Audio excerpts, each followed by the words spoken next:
கவ்யா, வாங்க டாக்டர் அருண்.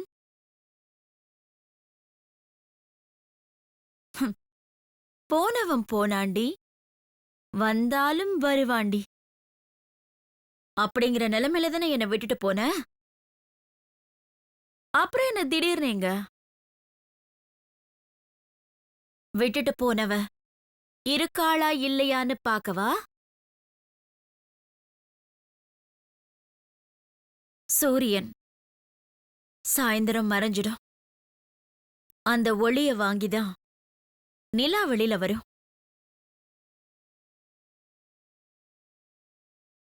சூரியன் சுடும், ஆனா நிலா சுடாது.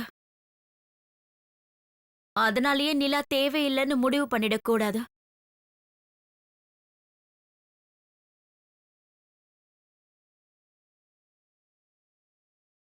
பகலுக்கு தேவை சூரியன், ராத்திரிக்கு தேவை நிலாவும் நட்சத்திரங்களும் தான். உனக்கு எது எப்ப தேவைன்னே புரியலையே. அப்படி இல்ல கவ்யா. எப்படி எல்லாத்தையும் உனக்கு சொல்றதுன்னு தெரியல.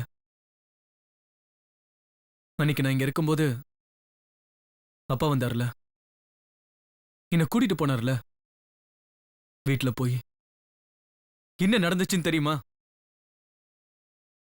என் சின்ன வயசுல இருந்து எங்க அப்பா என்ன அடிச்சு வளர்த்ததில்ல. பல நேரங்கள்ல வீட்டுல எங்க அம்மா இருக்க மாட்டாங்க. ஒரு தாய் மாதிரி எங்க அப்பா தான் எனக்கும் என் தங்கச்சிக்கும் சோறு ஊட்டி வளர்த்தாரு. ஆனா அந்த அப்பா என்ன அடிச்சாரு. ஓ, அந்த அடியோட வலி தாங்காம தான் இத்தனை நாள் இங்க வரலையா? அடிச்சா அப்பா, புடிச்சா நான். இதான் உன் வாழ்க்கை இல்ல? டாக்டர் அருண், உங்களுக்கு ஒரு விஷயம் தெரியுமா? எனக்கு இப்ப இருக்கிற பிரச்சனையே தாலிய செலக்ட் பண்றதுதான். 100 பேர் அலையறாங்க தாலியோட. எந்த தாலிய செலக்ட் பண்றதுன்னு எனக்கே தெரியல. நான் பிறந்தப்போ என் வாழ்க்கை எப்படி போகும்னு எனக்கு தெரியாது. வளர்ந்தப்போ இப்படி ஆவேன்னு நான் நினைக்கல. ஒரு சுழல்குள்ள சிக்கிக்கிட்ட படகு மாதிரி நான் வாழ்ந்துட்டு இருக்கேன். இந்த படகுக்குள்ள நானும் இருக்கேன். எனக்கு நீச்சலும் தெரியாது, நீந்தவும் முடியாது. அதான் என் வாழ்க்கை. நீ உன்னை பத்தி மட்டும்தான் யோசிக்கிற. என்ன பத்தியோ, என் வாழ்க்கைய பத்தியோ நீ யோசிக்கவே மாட்டேங்கிற. ஏன் யோசிக்கணும்? வாழணும்னு வந்தவன் நீதானே. வாழ்க்கை கொடுக்கறன்னு சொன்னவன் நீதானே. உன்னால இப்ப வாழவும் முடியல, வாழ்க்கை கொடுக்கவும் முடியல. நீ தடுமாறிட்டு இருக்க. எனக்கு அந்த 100 பேரோட தாலி முக்கியம் இல்ல, எனக்கு என்னோட தனிப்பட்ட வாழ்க்கை முக்கியம். நீ போயிடு அருண், நான் வாழ்ந்துக்கிறேன். என்ன என்ன பேசுற காவியா? நான் உன் மேல உயிரே வச்சிருக்கேன். உன் உயிரை நீயே வச்சுக்கோ, யார் மேலயும் வைக்க வேண்டாம். புளிச்சு போன பனம்பழத்தை சாப்பிடவும் முடியாது, மோந்து பார்க்கவும் முடியாது. அது பனம்பழமா இருந்தாலும் சரி, பலாப்பழமா இருந்தாலும் சரி.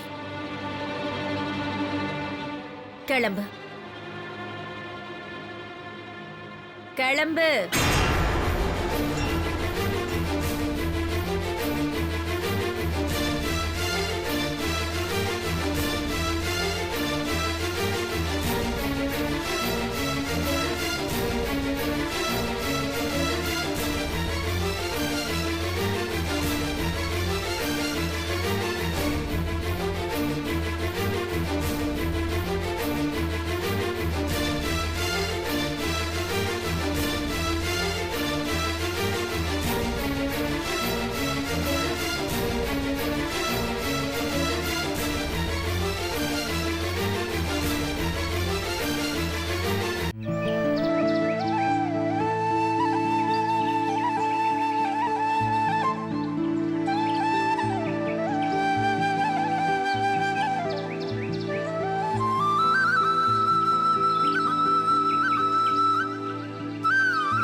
அம்மா அம்மா ஆ,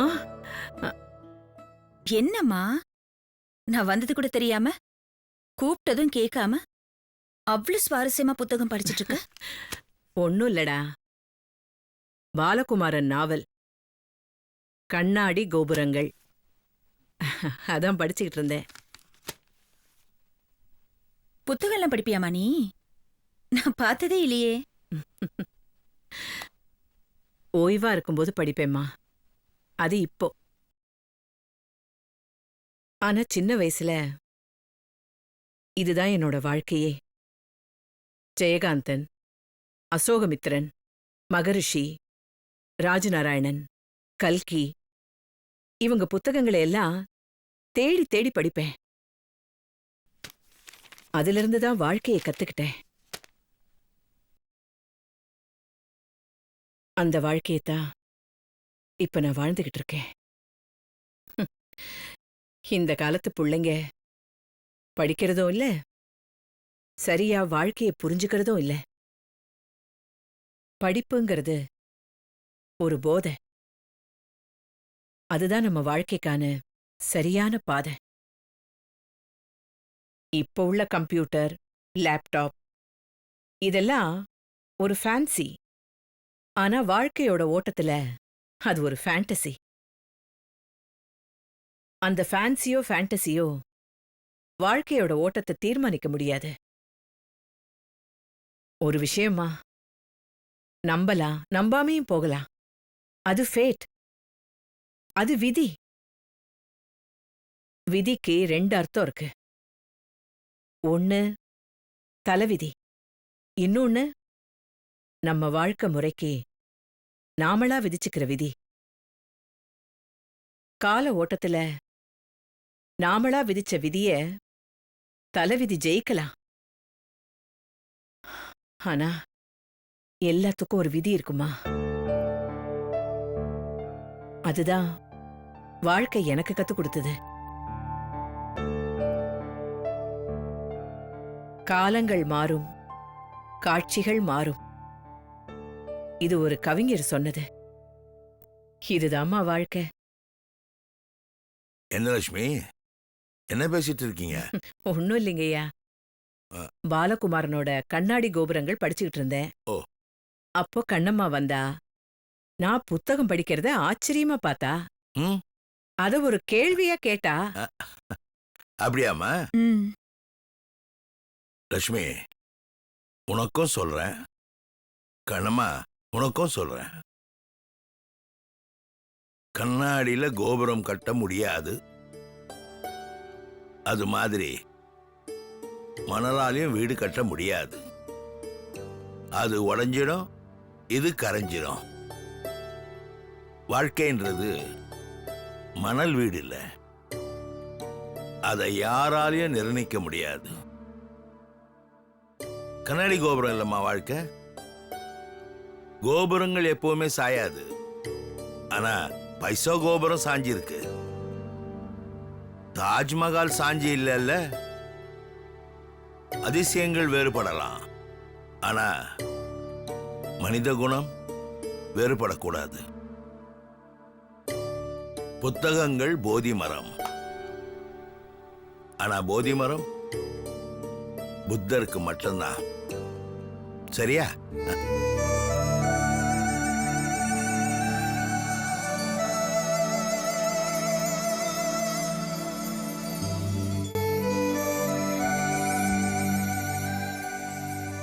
என்னம்மா இது? எதுவுமே புரியலையே. புரியாம பேசுறதா ஐயா. புரிஞ்சுக்கிட்டா அதுல 1000 அர்த்தங்கள் இருக்கும்.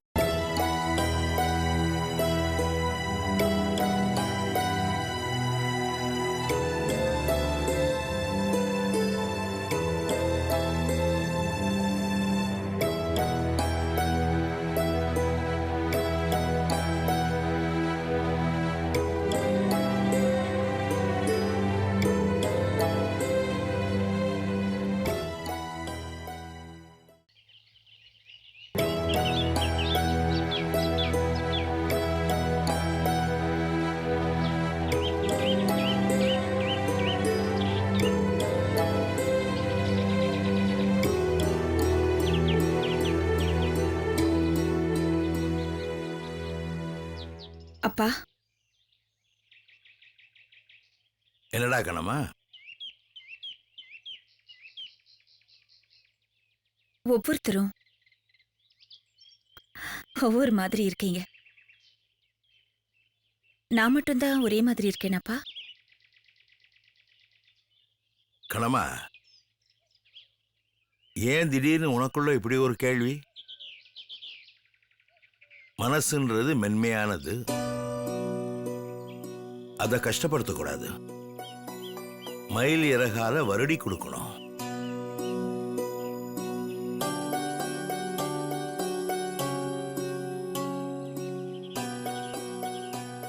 கேள்விகளும் சந்தேகங்களும் வந்தாலே வாழ்க்கையும் போயிடும், மனசும் காயப்படும்.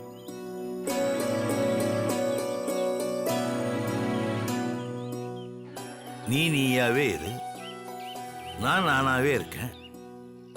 லட்சுமி லட்சுமியாவே இருக்கட்டுமே.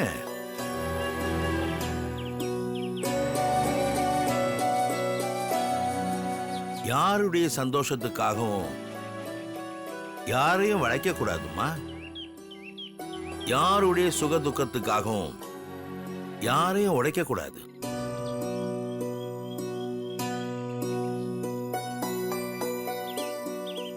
மனசுன்றது ஒரு மத்தாப்பு மாதிரி.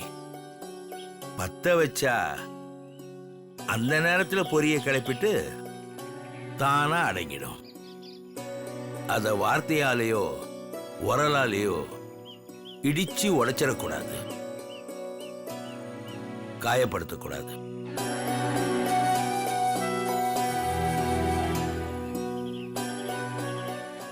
நெருப்ப அணைக்க நீர் இருக்குடா, பொண்ண ஆத்த களிம்பு இருக்கு.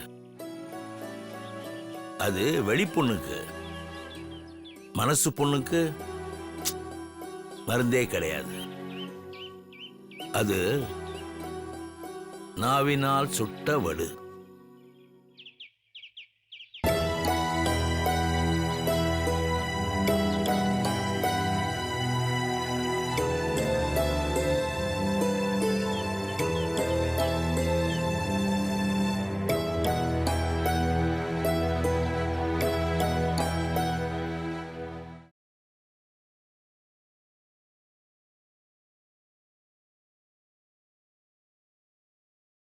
யாருங்க நீங்க? நான் பிரசாத். ஸ்னேகாவை பார்க்கணும். அப்படியா? அவ அப்பா கூட பேசிட்டு இருக்கா, வந்துருவா. டீ காஃபி ஏதாவது சாப்பிடுறீங்களா? அதெல்லாம் ஒன்றும் வேணாங்க. நீங்க உட்காருங்க, அவ வந்துருவா. அவங்க 2 பேரும் பேசிட்டு இருக்கும்போது நான் உள்ள போக முடியாது. பரவாயில்லைங்க, நான் வெயிட் பண்ணுறேன். உட்காருங்க.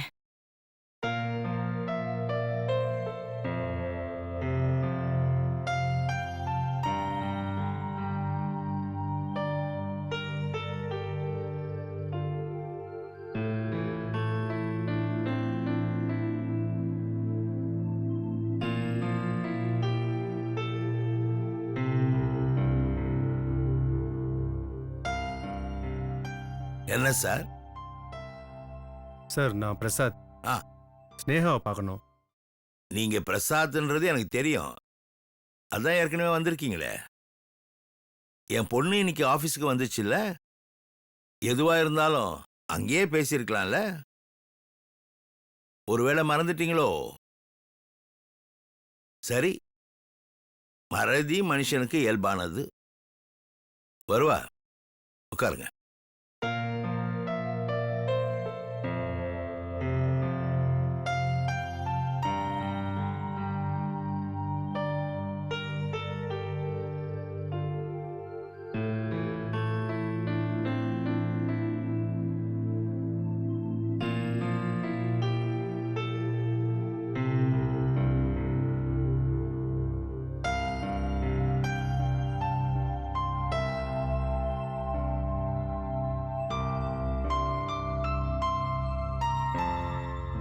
என்ன பிரசாத்? உங்ககிட்ட கொஞ்சம் பேசணும். பிரசாத், அர்த்தமில்லாத வாழ்க்கை அர்த்தமில்லாத நட்பு, அர்த்தமில்லாத உறவு, இது எதுவுமே எனக்கு பிடிக்காது. அர்த்தங்கள் 1000 அர்த்தங்கள் வாழ்க்கையில இருக்கும்போது அத புரிஞ்சுக்க தெரியாதவங்கிட்ட நான் பேசவும் விரும்பல, பழகவும் விரும்பல. நீர்க்கோடு, அது கண்ணுக்கு தெரியாது. அத உனக்கும் எனக்கும் நடுவுல நான் போட்டுட்டேன். போயிடு பிரசாத். ஸ்னேகா, நான் தான் போன்னு சொன்னல. அந்த கோட்டை அழிக்கவும் முடியாது, மறைக்கவும் முடியாது. வானத்தோட எல்லை மாதிரி அது. போயிட.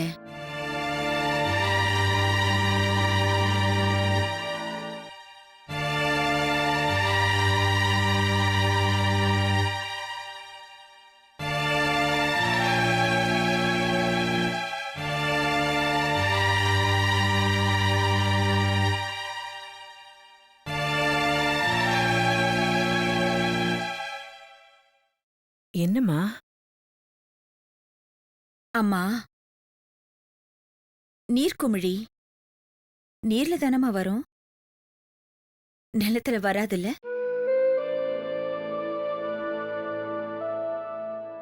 கரையன் புத்து நிலத்துல தானமா வரும், நீர்ல வராதுல்ல?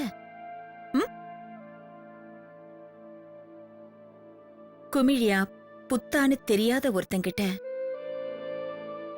நான் எதுக்குமா பேசணும், நான் எதுக்குமா பழகணும்?